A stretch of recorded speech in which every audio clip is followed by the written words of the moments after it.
Je m'appelle Nancy Lalla, je suis journaliste à Electron Télévision, je suis présentatrice de journal, j'anime des débats, voilà.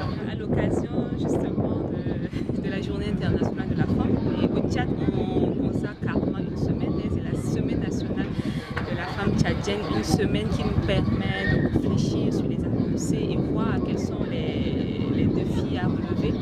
C'est qu'actuellement au Tchad, on parle toujours d'autonomisation de la femme, mais ce n'est pas encore concret parce qu'on a de nombreuses femmes qui sont encore, surtout celles qui sont du milieu rural, n'ont pas accès, ne jouissent pas de leurs droits, je dirais ça comme ça. Et elles sont à peu près 80% qui sont parfois analphabètes, qui ne savent pas lire, qui n'ont pas accès aux centres de santé, qui ne peuvent pas être libres. Par exemple, les femmes qui travaillent la terre ne peuvent pas avoir leur propre terre pour cultiver. Ça, c'est un vrai problème. Comment on peut parler d'autonomisation de la femme si la femme ne peut pas avoir le droit de posséder ses propres terres et cultiver, être autonome, prendre des décisions. Elle doit travailler sous la coupe de son mari comme s'il était encore mineur. Ça, ce sont des vrais problèmes. Deuxièmement, on parle d'autonomisation de la femme. Il y a de nombreuses femmes qui sont éloignées des grands centres de santé, qui n'ont même pas accès aux outils de planification familiale. Donc leurs grossesses, ce sont des grossesses à risque. Lorsque l'enfant tombe malade, les centres de santé ne sont pas à côté. Donc sur le plan sanitaire, on a encore beaucoup de défis. Ensuite, quand je parlais d'éducation, c'est un vrai problème parce qu'aujourd'hui, dans notre siècle présent, une personne qui ne sait pas lire, écrire, c'est très difficile. Si elle part à l'hôpital, elle n'est pas à mesure de lire les ordonnances de ses enfants. C'est un vrai handicap que nous avons. Or, nous savons aujourd'hui que la question genre, ce n'est plus à démontrer. La femme doit assurer les mêmes rôles. Elle est un maillon très important dans le développement. Et si il y a tous ces obstacles, nous perdons beaucoup. Alors revenons en ville. En ville, qu'est-ce qui se passe? Nous parlons beaucoup d'autonomisation, mais le problème de la femme, moi je dirais ça comme ça, c'est la femme elle-même. Elle doit se départir, elle doit croire qu'elle est capable, elle doit oser.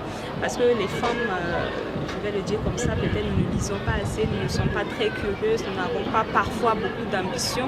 Nous pensons que oui, j'ai été à l'école, j'ai fini, je suis allée à l'université, j'ai un emploi, c'est suffisant. Ce n'est pas souvent suffisant, il y a des potentiels énormes que la femme peut encore développer et les femmes doivent oser davantage.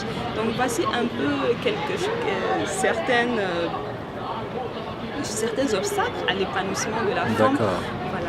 Ça commence déjà dans la famille parce que c'est là où l'enfant reçoit les valeurs de base de la vie. Il faut déjà que dans la famille qu'on montre et aux garçons et à la fille qu'ils ont les mêmes chances.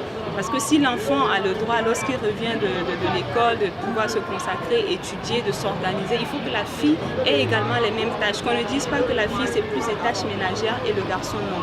Deuxièmement, il faut qu'on aille plus loin que les discours que nous faisons. Il faut qu'on donne plus d'opportunités à la femme rurale. Je reviens à la femme rurale parce qu'aujourd'hui, toutes les actions sont concentrées sur les femmes urbaines. Et les femmes rurales sont mises de côté. Pourtant, elles sont une grande force pour l'économie.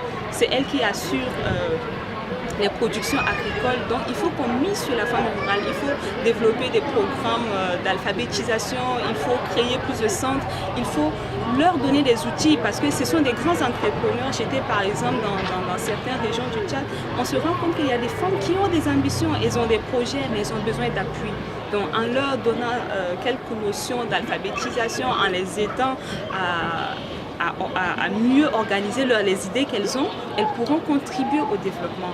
Et également celles qui sont en ville, celles qui ont eu la chance d'aller à l'école, celles qui ont toutes ces opportunités, il faut qu'on saisisse les opportunités, qu'on se dise c'est pas demain, mais c'est maintenant que nous devons travailler. C'était un réel plaisir et je veux féliciter tous les membres de Génération ABCD. Vraiment merci pour cette initiative. La jeunesse a besoin d'être propulsée parce que nous sommes tous des leaders et chacun doit assurer son leadership à son niveau pour un Tchad meilleur.